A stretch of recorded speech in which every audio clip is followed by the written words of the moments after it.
Good afternoon, everyone. Again, my name is LaChae Taliaferro. I'm with Local 400 Union. Yay, Union! Now, I know a lot of you guys remember that song called Heal the World by Michael Jackson. And there were parts in the song where he says, people are dying. If you care enough for the living, make it a better place for you, for me, and your entire human race.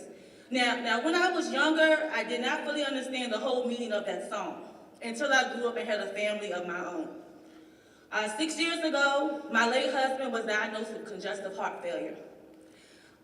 He had just started working a new job at a mill, which was very strenuous, but the pay was what he needed to provide for a family of 5, along with my income. Because he had not been employed there for over a year, he had no insurance. And looking at his pay and my pay together, they said our income was too high. I explained to Medicaid that he was out of work and no longer would he be receiving a paycheck. It took almost a year for him to get fully covered. One of his medications cost $10,000 a month. On top of a heart transplant that he needed that was $1 million. That didn't include all of our bills. I'm sorry, I get choked up on this. We were such a young couple, I was able to send him to Duke University for more testing. He stayed at Duke University for 2 years.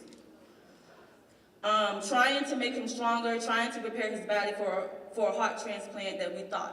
But sadly, in August 2022, we got the worst call of our lives that they were no longer able to perform his surgery because they took too long to approve his Medicaid. Unfortunately, with that being said, Medicaid failed my husband January 21st, 2023, which was his last day on earth. The Medicaid did not cover up the bills that accumulated are still open. I say this to say, the last thing that a caregiver or the person being cared for should have to worry about is hospital bills and how astronomical they are. One of the last lines I remember him saying with tears in his eyes was, "Why are you here? I'll be fine.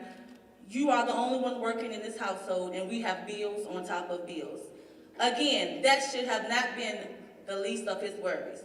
So please, if you have a heart, think about what cutting Medicaid can and will do to our world. And please be more considerate of others who are less fortunate. We all have a voice and we have to use it.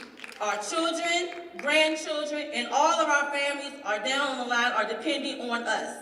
We have to continue this fight for Medicaid and stand up for our rights. Again, my name is LaChae Taliaferro of Local Union 400, and it was a pleasure to speak with everybody today. And remember, keep fighting for the healing of our world. Have a great day.